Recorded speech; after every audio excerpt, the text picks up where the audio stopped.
kepentingan terhadap perempuan juga, bukan cuma saya sendiri yang bawa. Jadi saya mengukur, ya saya berhasilnya di situ. Karena yang bawa suara perempuan bukan cuma saya sendiri, bahkan bapak-bapaknya juga. Iya, berarti ada kesadaran isu bersama sebenarnya.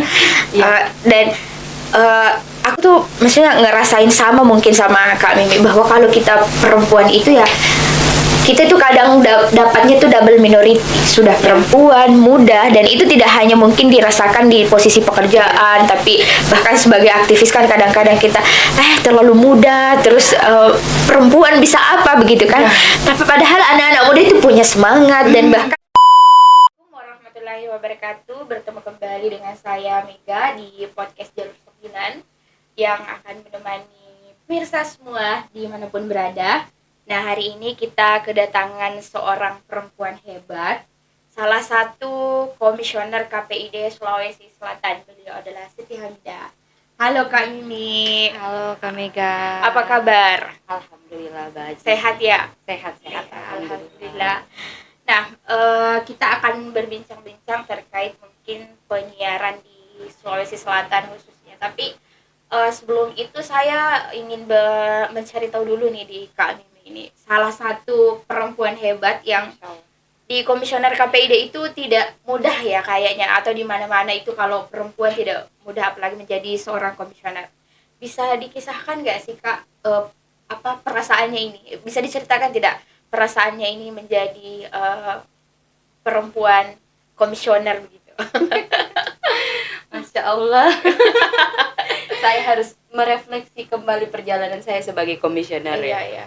Ya tentu sebagai komisioner ini merupakan tanggung jawab yang besar bagi saya, karena tanggung jawab terhadap penyiaran di Sulawesi Selatan ada di tangan kami dalam mengawal regulasi. Kemudian posisi saya sebagai perempuan bahkan termuda se-Indonesia di Rakornas di 2021 di Bekasi itu saya dinobatkan sebagai komisioner termuda di Indonesia di usia 25 tahun waktu itu.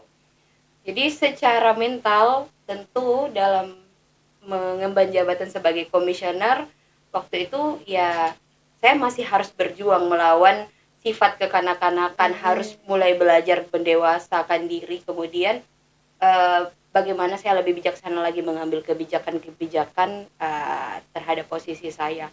Nah, posisi sebagai perempuan waktu itu saya sendiri. Tentu tantangannya double dong bagi saya. Yang pertama saya termuda, yang kedua saya membawa aspirasi perempuan dan anak tentunya di Komisi Penyiaran Indonesia itu sendiri. Jadi perasaan saya secara pribadi tentu ini merupakan hikmah bagi saya, karena Tuhan menitipkan tanggung jawab yang besar di usia segitu.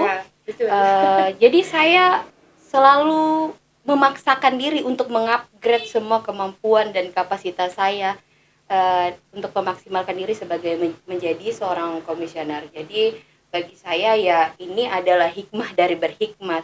Makanya saya selalu ingatkan kepada adik-adik, ikhlaslah dalam berhikmat, karena pasti ada hikmah yang kita raih. Nah, inilah yang saya rasakan hikmah dari berhikmat itu sendiri.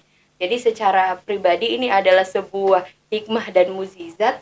Yang kedua, ini adalah sebuah tantangan bagi saya secara pribadi.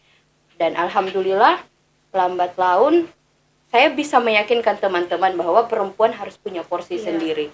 Dan alhamdulillah, lambat laun berjalannya sebagai komisioner KPID Sulawesi Selatan, justru teman-teman di KPID Sulawesi Selatan banyak yang mendukung program-program terkait perempuan dan regulasi-regulasi terkait perempuan itu sendiri.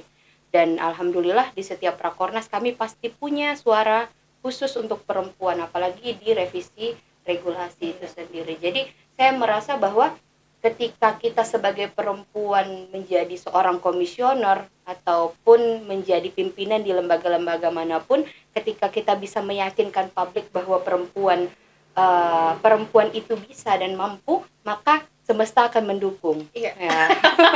Semesta akan mendukung. Betul. Keren sekali ya sebenarnya penjelasannya kali ini tadi ini, bahwa begitu banyak juga dan yang pasti itu tidak berhenti belajar. Tapi saya tertarik Kak soal ini adalah hikmah dari berhikmat. Intinya tidak mungkin tiba-tiba saja seorang Kak Mimi ini langsung menjadi komisioner tanpa pernah punya pengalaman organisasi Kak atau apapun itu. Nah, mungkin Kak Mimi juga bisa menceritakan proses atau perjalanan hidupnya untuk sampai menjadi komisioner KPID, dan hikmat apa sih yang pernah dilakukan oleh Kak Mimi ini? Ya, silahkan Kak. Baik, aduh, agak nyelekit pertanyaannya. Berat sekali. Karena pertanyaannya hikmat apa sih yang pernah dilakukan seorang Mimi dalam berlembaga khususnya. Ya, kalau mengukur dibandingkan senior-senior kita dulu, perjuangan kita ini tidak jauh lebih berat daripada mereka. Yang pasti saya selalu ukur dari diri saya itu keikhlasan dalam berhikmat.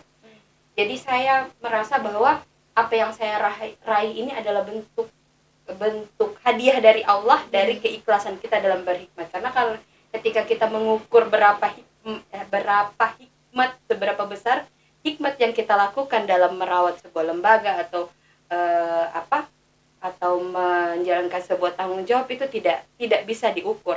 Tapi bagaimana kita melaksanakannya secara ikhlas. Jadi proses perjalanannya itu saya rasa tidak seheroik senior kita, tetapi yang saya syukurkan adalah Allah memberikan saya perjalanan itu step by step, tidak langsung seperti ini juga. Ada proses yang dilalui, sama seperti Kamega pasti. Semua orang pasti sudah tahu bagaimana Kamega ini. Kita dulu seperjuangan kan, karena jadi betul, Kak Mimi ini adalah sahabat saya, dan saya menjadi saksi juga bahwa ada banyak proses yang beliau lewati. Jadi kalau saya pribadi ya sudah tidak heran, tapi mungkin teman-teman, siapa sih Kak Mimi ini tiba-tiba jadi komisioner, masih muda, apakah dia tidak pernah melewati proses ya? Begitu kan, apalagi sekarang muncul kayak mungkin di tahun-tahun politik orang bicara soal anak muda dan soal proses, tapi saya menjadi saksi kalau Kak Mimi ini ya memang punya proses di situ. Itu ya yang mungkin Kak Mimi bisa ceritakan ke teman-teman. Iya, saya juga saksi prosesnya Ibu. Mari kita sama-sama bersaksi. Ya, proses saya selalu bilang sama suami saya bahwa yang mengantarkan saya dari semua proses ini adalah bukan cuma sekedar keluarga, tapi perjalanan berorganisasi. Salah satunya si PMII. PMII punya andil besar dalam kehidupan saya, bagi saya. Nah, saya merasa bahwa saya mulai berani menata kehidupan ketika saya kuliah. Walaupun saya berani mengambil resiko merantau itu sejak tahun 2010, saya merantau, pindah sekolah, memilih anak rantau juga. Ya, anak rantau. Saya memilih untuk mencari jalan hidup saya sendiri, di mana saya itu bersaudara hanya 2 orang. Satu-satunya perempuan dan bungsu, perempuan dan laki-laki. Saya memilih untuk jalan hidup sendiri. Saya melanjutkan sekolah SMA di Kabupaten Sinjai. Kemudian saya kuliah di UMI, Fakultas Ekonomi, dan disitulah saya dikadar sebagai kader PMII, sebagai kader PMII, mengikuti jenjang kaderisasi hingga PKL. Waktu itu bersama dengan Kak Mega juga. Jadi dari segala proses yang saya lalui itu, saya merasa bahwa hidup saya tertata ketika saya mengenal PMII itu sendiri. Makanya saya itu selalu mengatakan sama adik-adik, ayo berhikmat dengan ikhlas. Karena saya rasakan prosesnya itu pas di situ. Saya berorganisasi ketika SMA, SMP, tapi saya tidak merasakan sensasinya sebesar ini. Kemudian saya aktif di lembaga-lembaga demokrasi, Netfit Sulawesi Selatan. Kami bersama Kamardhana Rusdu waktu itu sama-sama mendirikan Netfit Sulawesi Selatan. Kemudian saya aktif juga bergabung di KPPD, Komunitas Peduli Pemilu dan Demokrasi, bersama kami di KPU Sulsel waktu itu. Alhamdulillah lama ya kami lama dan aktif organisasi tersebut, dan itu saya rasa dari apapun yang kita lakukan, di mana kita berinteraksi lebih dari 1 orang, itu merupakan sebuah bentuk hikmat bagi saya, apalagi dalam berlembaga. Nah, kemudian saya bergabung di Fatayat. Nah, yang dimana konsentrasinya itu ya banyak perempuan-perempuan Nahdiyin ada di situ, dan ya salah satu andil juga dalam kehidupan saya juga Fatayat itu sendiri. Kemudian Dari situ kenapa saya merasakan hikmah dan hikmat ini, karena dari apa yang kita lakukan selama saya berorganisasi di PMII sampai mengikuti organisasi-organisasi lain, jejaring itulah yang mengantar saya sampai ke posisi ini. Makanya saya selalu bilang mencari jejaring tidak sesulit dengan merawat jejaring. Nah, maka dari itu hikmah yang saya dapat itu salah satunya adalah jejaring itu sendiri. Jadi dari jejaring itulah yang mengantarkan saya sebagai komisioner KPID Sulawesi Selatan, sehingga yang saya mulai karir saya di tahun 2017 sebagai staf di Komisi Pemilihan Umum Kota Makassar. Nah, dari situ dengan berbekalkan kemampuan MC pada waktu itu, saya MC keliling juga. MC keliling ke Mega. Dari KPU ke KPU ya. Sampai di KPID dan akhirnya jadi komisioner KPID. Iya. Saya selalu juga mengingatkan kepada adik-adik bahwa kenali skill kita. Karena saya merasakan manfaat dari skill yang saya temukan. Oh, ternyata saya kemampuanku di sini, dan dari situ ternyata saya dilirik. Waktu itu saya mendaftar di KPU Kota Makassar sebagai PPS, Panitia Pengawas Kelurahan. Pernah jadi staf juga ya Kak Mimi? Iya. Nah, ini yang saya rasa, oh ternyata ini manfaatnya ya, ketika kita punya kemampuan dan kemampuan itu kita kenali, kemudian kita kembangkan, ya ternyata kita akan dilirik. Nah, berangkat dari situ ketika tes wawancara panitia pengawas kelurahan waktu itu mulai dari Panwas dulu. Iya, mulai dari PPS. PPS dulu ya. Dari PPS saya pulang.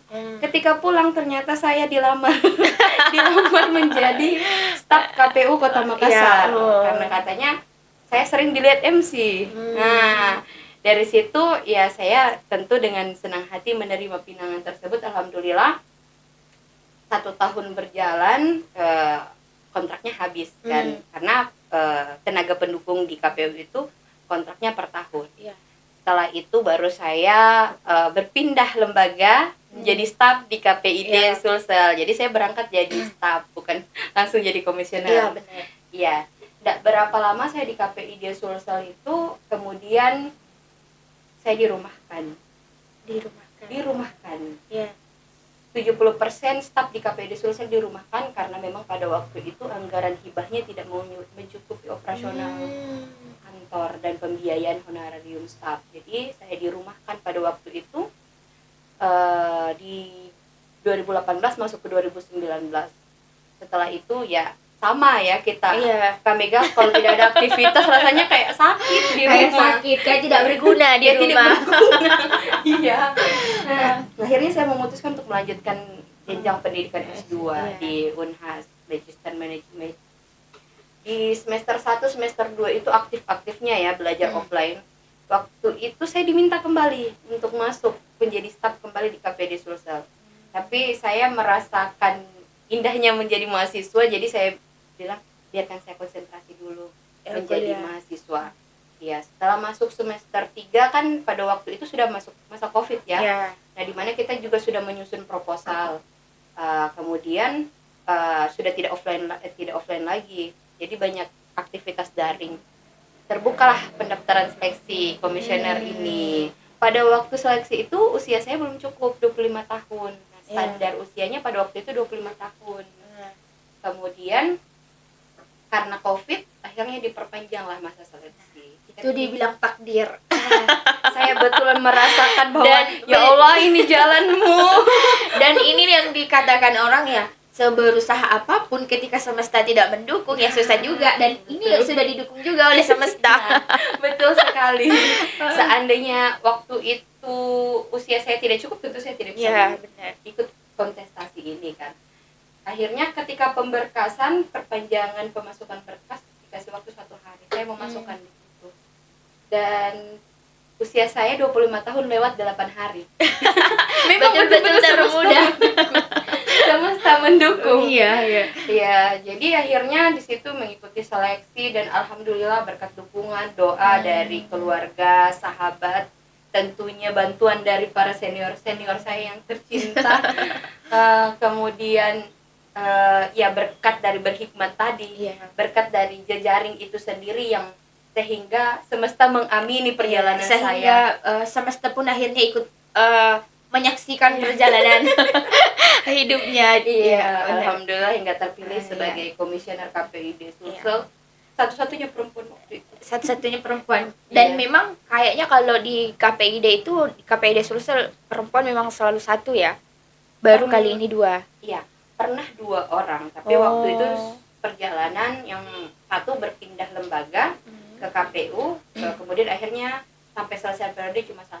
Nah, untuk di periode ini ada istimewanya. Jadi semenjak di bulan April 2023 itu sudah terpilih komisioner KPU pusat yang salah satunya adalah ketua kami di KPID Sulsel. Ya tentu dengan terpilihnya itu harus ada PAW kan. PAW-nya itu perempuan. Jadi semenjak di bulan Agustus 2023 PAW-nya diganti oleh perempuan. Jadi saat ini menyelesaikan masa jabatan kami 2 orang perempuan. Didukung juga oleh semesta itu. Oleh semesta. Betul. Iya.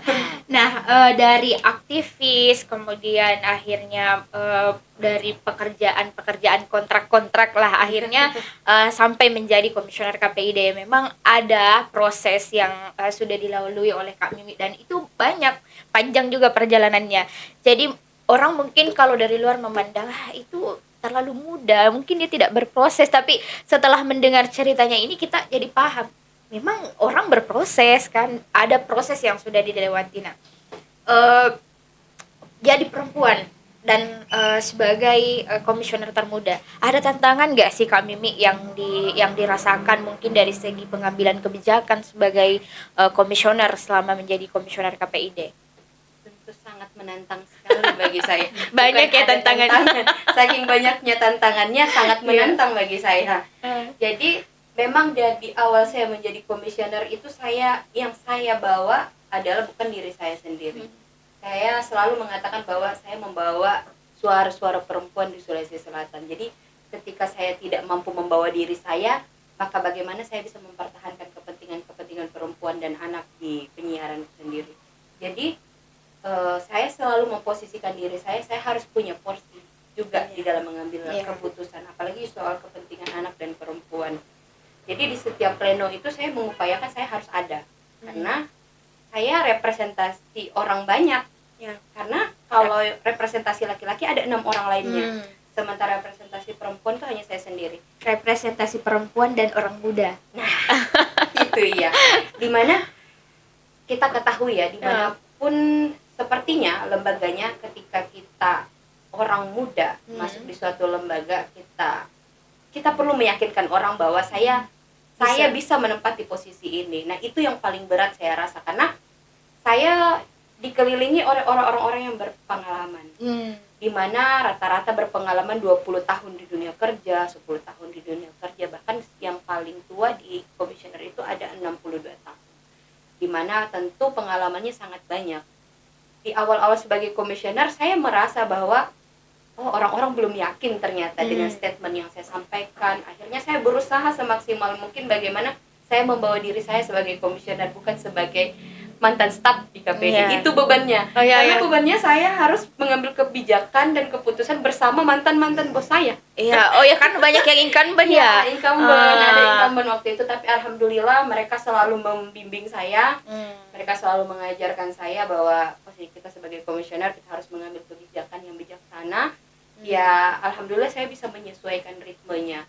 Dan lambat laun saya merasa bahwa teman-teman percaya dengan apa yang saya lakukan, karena saya tidak ingin teman-teman hanya menilai saya hanya punya kemampuan untuk meyakinkan secara voice ya. Saya cuma bisa berbicara, tapi saya harus juga bekerja secara teknis.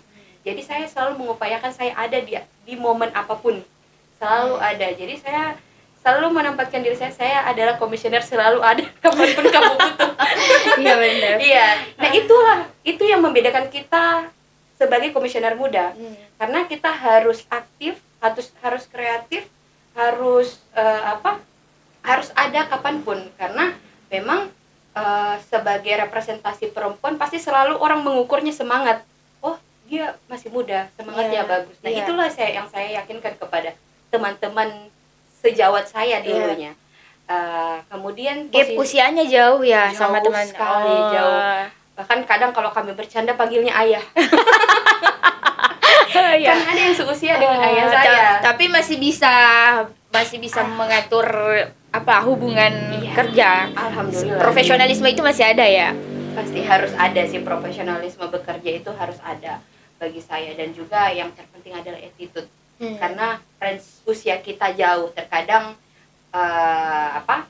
di berbagai posisi orang kadang menempatkan perbedaan usia itu ukurannya adalah sebuah etika. Iya. Bukan sebuah sih kalau etika ya, adalah etika. Nah, jadi untuk untuk meyakinkan dan untuk agar ritmenya ini selalu selalu bagus selama menjabat, ya kita harus mengedepankan etika kepada teman-teman sejawat kita itu sendiri. Kemudian meyakinkan mereka bahwasanya kepentingan perempuan dan anak itu besar di Sulawesi Selatan.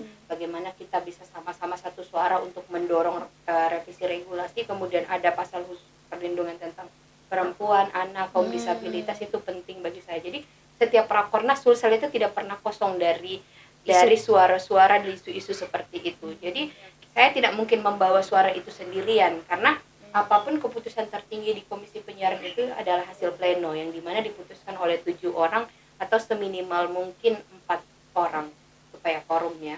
Nah, jadi saya harus meyakinkan mereka bahwasanya ini kita harus satu suara kayak begitu. Jadi saya mengukur bahwa diri saya di 3 tahun terakhir, alhamdulillah saya merasa bahwa mungkin teman-teman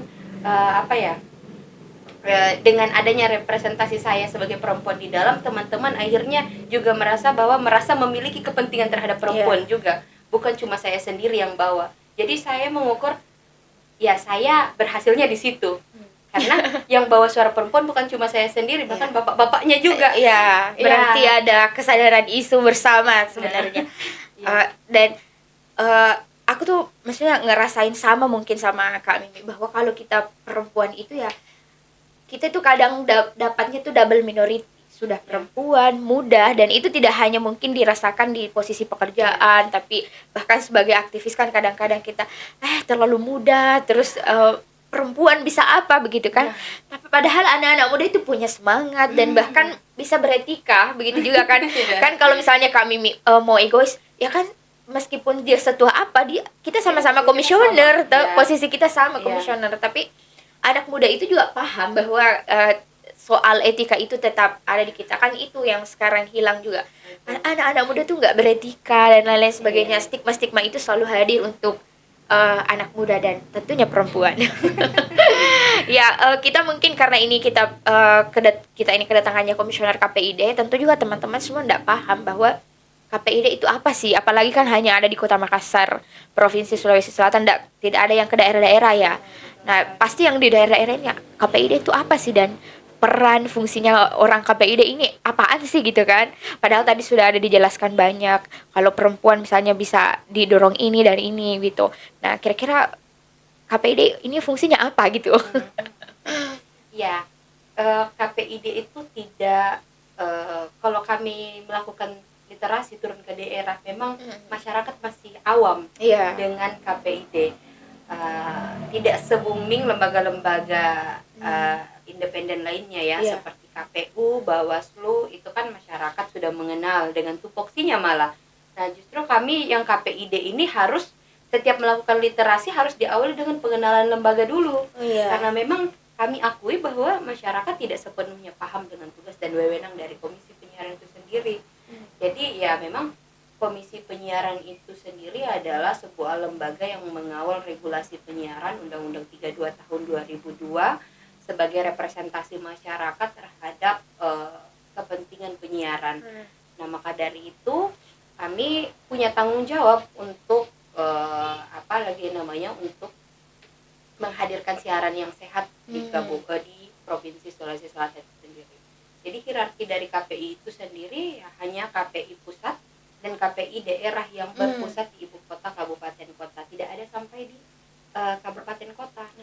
Nah, kemudian tugas pada intinya adalah Komisi Penyiaran itu adalah melakukan pengawasan isi siaran, melakukan pengawasan terhadap konten konten siaran di televisi dan di radio.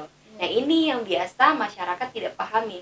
Ada yang paham tentang, oh iya memang dia melakukan pengawasan terhadap konten siaran. Tetapi terkadang masyarakat berpikir bahwa YouTube, Netflix, dan lain sebagainya itu menjadi ranah pengawasan kami. Padahal di regulasi kami diamanatkan untuk melakukan pengawasan isi siaran terhadap siaran televisi dan siaran radio itu sendiri, Kak Mega. Berarti belum ada regulasinya untuk sampai pada pengawasan YouTube atau Netflix lah dan lain-lain, belum sampai ke situ ya? Belum, Kak Mega. Tapi mungkin saja ke depan sangat mungkin dan sangat ada peluang sebenarnya. Nantilah kita berdiskusi soal itu. Karena ini berkaitan juga dengan regulasi penyiaran, Kak Mega. Makanya saya berani mengatakan bahwa sangat mungkin ya, karena memang sudah sementara berproses. Teman-teman di KPID sudah mendorong untuk adanya revisi Undang-Undang 32 tahun 2002. Sebenarnya memang harus sih, karena kan dunia kita sekarang bahkan sudah banyak orang yang meninggalkan televisi dan radio, tapi sudah beralih. Misalnya nih podcast ini bisa saja ke depan akan diawasi oleh KPID. Bisa saja. Bisa saja ke depan ini akan diawasi oleh KPID. Nah, kalau masyarakat itu pada umumnya ditanya, jangan kan di daerah kan, di Sulawesi Selatan, di Makassar saja misalnya ditanya, KPID itu tugasnya apa sih? Ya, nonton mungkin lihat-lihat siaran, mungkin hanya itu tugasnya. Tapi saya tertarik juga tadi Kak Mimi mengatakan bahwa saya ini adalah representasi perempuan dan juga anak. Nah, kira-kira yang sebagai representasi perempuan dan anak, apa yang dilakukan misalnya KPID untuk menjamin misalnya mungkin konten-konten yang pro terhadap anak ataupun juga perempuan? Iya, banyak hal sebenarnya yang kami upayakan untuk hal tersebut. Terutama saya meyakini bahwa landasan gerak kita sebagai regulator itu adalah regulasi. Jadi yang pertama, di awal masa jabatan saya itu, saya mendorong revisi P3SPS yang di dalamnya itu terdapat pasal tersendiri khusus untuk perlindungan anak, perempuan, dan kaum disabilitas. Nah, kami mendiskusikan itu, saya mengundang KPI Pusat, saya mengundang DPRD dari Provinsi Sulawesi Selatan, Kaukus Perempuan, dan beberapa organisasi-organisasi lainnya untuk menyamakan persepsi bahwa memang kita membutuhkan regulasi yang kuat untuk perlindungan anak, perempuan, dan kaum disabilitas itu sendiri. Kenapa kan saya memulainya dari regulasi? Karena itu di Komisi Penyiaran itu sendiri ada namanya Pedoman Perilaku Penyiaran dan Standar Program Siaran, di mana P3SPS yang biasa kami katakan itu ibaratkan bagi teman-teman penyiaran itu kitab suci katanya biasa. Nah, itu adalah pedoman yang dilakukan untuk melakukan pengawasan isi siaran dan juga pembuatan konten siaran.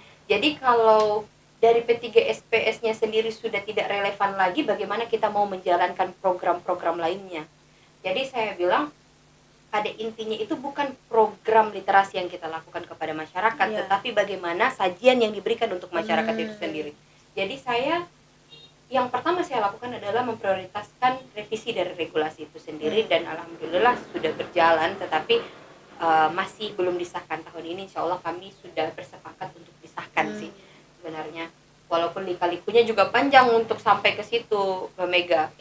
Jadi setelah melakukan masukan terhadap revisi P3SPS tersebut, kami melakukan program-program literasi juga kepada masyarakat, bahwasanya masyarakat perlu cerdas untuk menonton siaran. Jadi titik tumpunya bukan hanya kepada lembaga penyiaran yang menyajikan siaran, tetapi masyarakatnya juga yang selektif untuk memilih siaran. Kepada penontonnya juga. Iya, kepada penontonnya juga. Kemudian mendorong lembaga penyiaran untuk untuk menyediakan program anak yang lebih banyak lagi. Diskusi-diskusi tentang perempuan dengan menghadirkan orang-orang yang kredibel di bidangnya masing-masing, terkhusus untuk kajian-kajian gender, kajian reproduksi, kesehatan perempuan, dan lain sebagainya, itu kita sangat perlu. Kemudian kami melakukan training of trainer P3SPS kepada lembaga penyiaran. Kenapa bagi saya itu adalah salah satu langkah yang sangat penting? Karena memang pemahaman SDM dari penyedia konten siaran itu sangat penting, karena dia yang membuat konten, dia yang akan menggiring opini masyarakat mengarah kemana. Nah, memang kenapa saya bilang perjuangannya perempuan lebih besar di penyiaran, karena apa? Karena memang posisi perempuan itu masih banyak dijadikan objek kekerasan, objek subordinasi, objek marginalisasi dan lain sebagainya. Itu masih banyak di layar kaca kita. Sangat banyak. Iya, masih sangat banyak sekali. Maka dari itu saya menyadari bahwasanya yang terpenting adalah penyedia konten siarannya dulu yang perlu dikasih paham, karena sebenarnya P3SPS itu sudah mencakup segala macam jenis larangan, batasan dan rule terhadap norma-norma sosial yang ada di masyarakat, karena diprioritaskan yang pertama adalah norma agama yang ada di dalam aturan-aturan itu, pasal per pasal sudah teratur dengan baik. Nah, tinggal bagaimana lembaga penyiaran bisa satu persepsi dengan komisi penyiaran itu sendiri sebagai pengawas konten siaran. Jadi ini loh idealnya sesuai dengan P3SPS. Ini yang kamu lakukan hari ini dengan menyajikan konten seperti ini akan berdampak seperti ini loh untuk psikologi anak. Kenapa kita, menurut saya tantangannya di KPID itu yaitu adalah bagaimana kita merawat perspektif dan karakter generasi, itu yang paling penting, karena memang tontonan itu adalah tontonan ya Kak Mega. Apalagi menurut buku yang dibuat oleh senior kami di komisioner KPID juga di tahun 2006 itu, beliau mengatakan bahwasanya anak itu sangat awam. Apa yang dia terima itu menjadi pembenaran bagi dirinya. Jadi apapun yang kita tampilkan di televisi bagi anak yang tidak didampingi orang tuanya itu adalah sebuah bentuk pembenaran. Jadi ketika ada tampilan tayangan kekerasan, anak berpikir bahwa itu adalah hal yang lumrah dilakukan. Maka tidak sedikit anak melakukan hal yang sama. Maka selalu kami katakan bahwa tontonan itu adalah tuntunan bagi anak.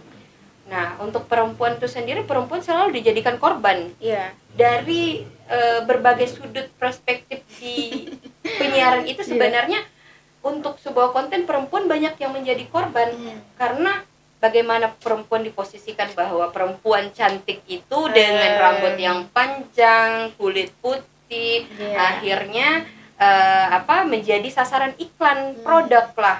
Perempuan-perempuan di mana diketahui bahwasanya perempuan di rumah itu pemegang kendali penuh terhadap keuangan. Jadi ketika perempuan tertarik untuk membeli sebuah produk, otomatis walaupun produk itu ya mungkin efeknya tidak terlalu besar, ya otomatis daya beli perempuan juga tinggi. Itu salah satu. Yang kedua, perempuan digambarkan bahwasanya perempuan itu aktivitasnya hanya di rumah saja, seperti itu. Perempuan terkadang bahkan ada posisi di sinetron itu perempuan yang posisinya sebagai perempuan yang perempuan yang jahat, yang antagonisnya itu biasanya perannya hanya dipercayakan kepada perempuan saja. Jadi orang-orang banyak berperspektif bahwasanya yang judes, yang jutek, yang jahat, yang kasar itu adalah perempuan. Nah, itu adalah hal-hal kecil sebenarnya, tetapi itu mampu mempengaruhi perspektif masyarakat. Menjadi konstruksi pengetahuan. Betul sekali. Menarik sekali sebenarnya tadi yang disampaikan oleh Kak Mimi terkait, mungkin kalau dilihat dari apa yang disampaikan bahwa KPID itu untuk penyiaran mungkin tugasnya masih panjang, apalagi terkait soal anak dan juga perempuan. Nah, jadi ya mungkin ke depan kalau ada 3 atau 4 komisioner KPID perempuan seperti Kak Mimi, ya bisa saja semua itu dengan mudah berubah, karena kan saya yakin bahwa itu butuh banyak dukungan juga ya, enggak serta-merta bisa, tapi kalau misalnya Kak Mimi sudah memulai ya itu sudah sebuah pencapaian yang sangat luar biasa. Nah, kita mungkin ke tema yang lain nih Kak Mimi, bahwa sekarang kan kita lagi berada di posisi politik, menjelang politik elektoral nanti di Februari. Nah, tentu ini juga kita pahami bahwa rata-rata media itu kan dimiliki juga oleh misalnya calon anggota legislatif lah, atau apa paslon-paslon itu pasti rata-rata itu yang punya media. Nah, kira-kira kalau pengawasan ini supaya medianya ini inklusif, bagaimana sih Kak Mimi? Ya, memang tidak bisa dipungkiri ya Kak Mega, masyarakat sudah paham semua bahwa lembaga-lembaga penyiaran besar, khususnya televisi ya itu dimiliki oleh akan ada afiliasinya dengan partai politik dan dimiliki oleh beberapa pimpinan partai politik. Benar. Tentu partai politik akan membawa kepentingannya di layar kaca. Nah, sekarang ini sudah kita bisa saksikan bahwasanya sekarang sudah mulai hangat di mana peserta-peserta calon legislatif sudah mulai menaikkan elektabilitas dirinya melalui layar kaca dan siaran radio.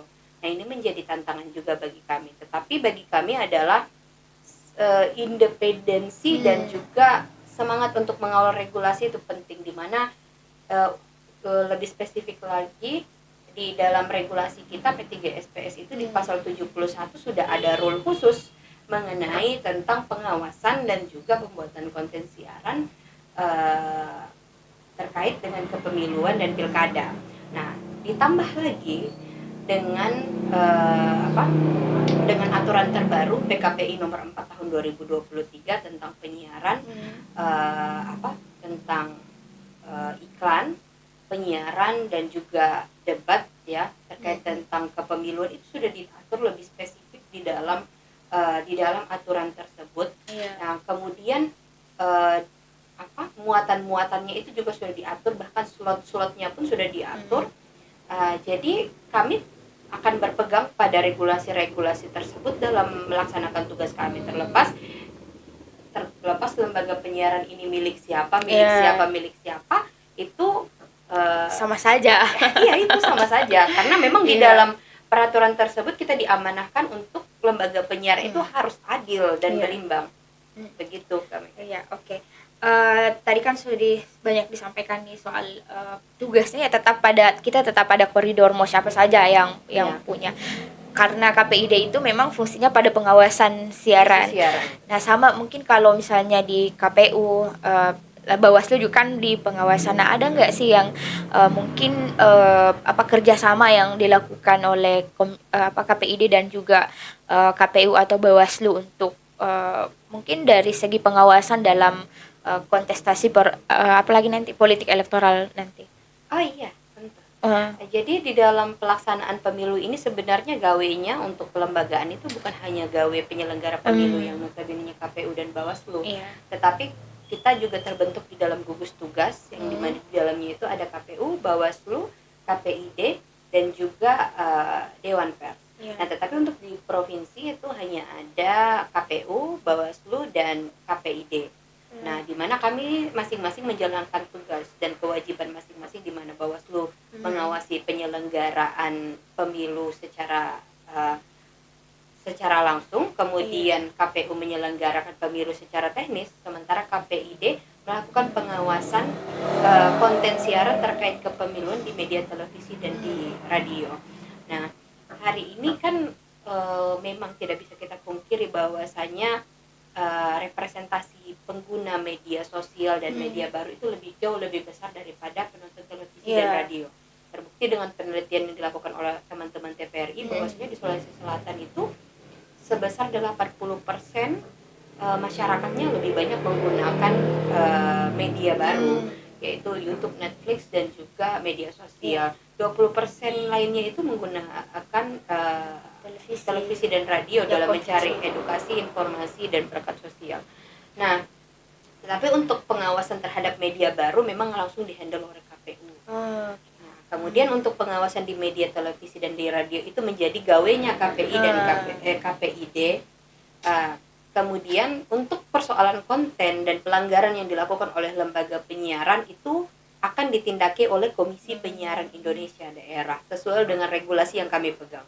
Karena setiap lembaga mempunyai regulasi tersendiri. KPU pun punya PerKPU nomor 15 yang sekarang sudah digantikan nomor 18 tahun 2022. Kemudian KPID punya PKPI nomor 4 tahun 2023 terkait penyelenggaraan pemilu melalui media televisi dan radio. Nah, kemudian untuk persoalan pelanggaran yang dilakukan oleh kontestan itu akan ditindaki oleh Bawaslu. Jadi ketiga lembaga ini di provinsi melakukan koordinasi. Insya Allah tidak lama lagi kami akan melakukan penandatanganan MOU dalam menggagas gugus tugas itu sendiri dalam melaksanakan menyukseskan pemilu ini. Jadi masyarakat perlu ketahui bahwasanya terkadang banyak masyarakat yang mengadu ke Bawaslu karena masyarakat berpikir bahwasanya pelanggaran yang berkaitan dengan penyiaran itu berkaitan dengan kepemiluan menjadi ranahnya Bawaslu. Nah, tetapi terkait dengan konten siaran di televisi dan radio itu sebenarnya menjadi ranahnya KPID provinsi. Nah, maka dari itu pentingnya kami berkoordinasi. Terkadang kalau ada masyarakat melakukan aduan di Bawaslu, Bawaslu menyampaikan ke KPID bahwa ada laporan seperti ini dari masyarakat. Kemudian kami saling membagi tugas untuk kontestannya di handle oleh Bawaslu dan kontennya di handle oleh KPID seperti itu. Oke, terakhir nih Kak Mimi. Nah kan kalau sebagai fungsinya pengawas media nih KPID, tentu soal pengawasan pada media itu tidak boleh hanya menjadi tugasnya KPID saja, tapi menjadi tugas semua masyarakat Indonesia dalam penyiaran. Nah kira-kira kalau misalnya ada teman-teman yang ingin memasukkan laporan atau menemukan pelanggaran dalam penyiaran, di mana tuh harusnya dilaporkan Kak Mimi? Ada aplikasi kah? Atau ada pelaporannya di manakah? Atau seperti apa gitu? Iya, menarik ini Mega. Betul, karena memang kami sangat terbatas ya. Kami 7 orang komisioner mengcover di Sulawesi Selatan 24 kabupaten kota dengan 108 lembaga penyiaran, kemudian bertambah dan bertumbuh setelah pasca digitalisasi penyiaran. Kemudian bertambah menjadi 8 penyiaran yang saat ini memungkinkan ada update lagi tambahan lembaga penyiaran. Bahkan di Kota Makassar sendiri pasca digitalisasi di bulan Juni kemarin di tahun 2023, televisi kita di rumah yang menggunakan set-top box itu sudah mampu menangkap 52 channel di televisinya. Nah, tentu pengawasan yang kami lakukan itu sangat berat bagi kami dengan hanya mengandalkan fasilitas yang seadanya. Tetapi kami tidak pernah patah semangat, kami selalu menggandeng masyarakat karena kami menitik beratkan salah satu indikator yang dapat mampu menumbuhkan siaran yang sehat itu adalah masyarakat itu sendiri. Yang pertama masyarakat mampu berdaya, yang kedua masyarakat mampu kritis.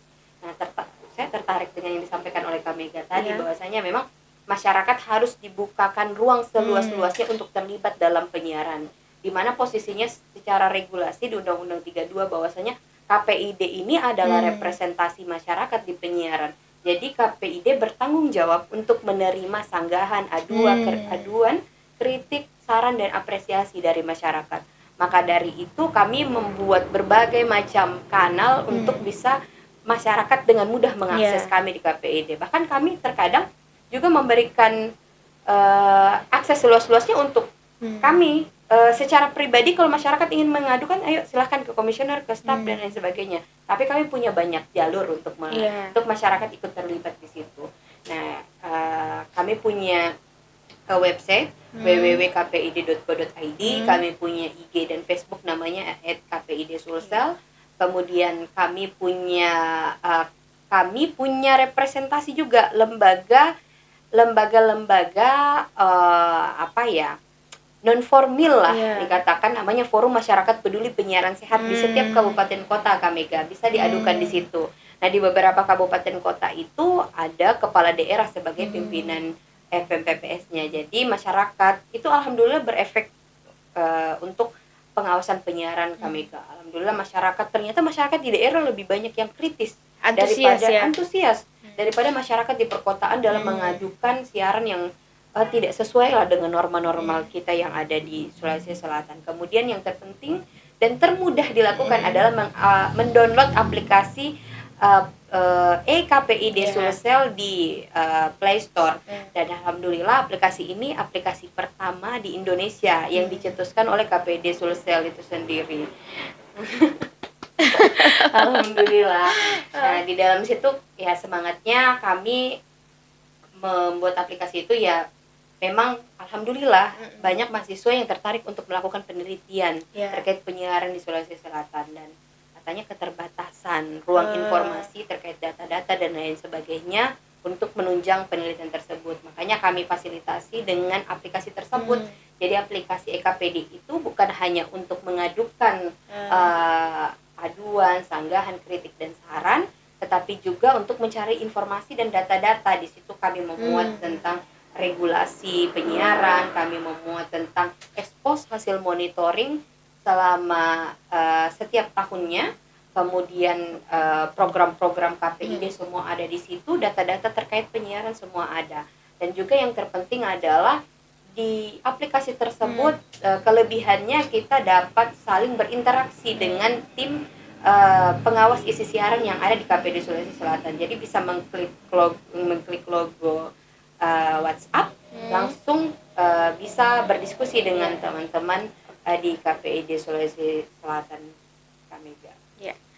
Sebenarnya banyak sekali hal-hal menarik yang sudah disampaikan oleh Kak Mimi, dari mungkin tadi soal personalnya Kak Mimi, perjalanannya Kak Mimi sampai jadi komisioner, dan beberapa keberhasilan mungkin yang sudah dilakukan oleh teman-teman di KPID Sulawesi Selatan. Rasanya waktunya nggak cukup Kak Mimi, tapi ya kita kayaknya harus berpisah dari sini, dan terima kasih banyak loh Kak Mimi sudah menyempatkan waktu untuk di podcast kami. Ya di lain waktu mungkin bisa diundang lagi, mungkin berbicara hal-hal yang lain. Ya terima kasih Kak Mimi ya. Ya dah.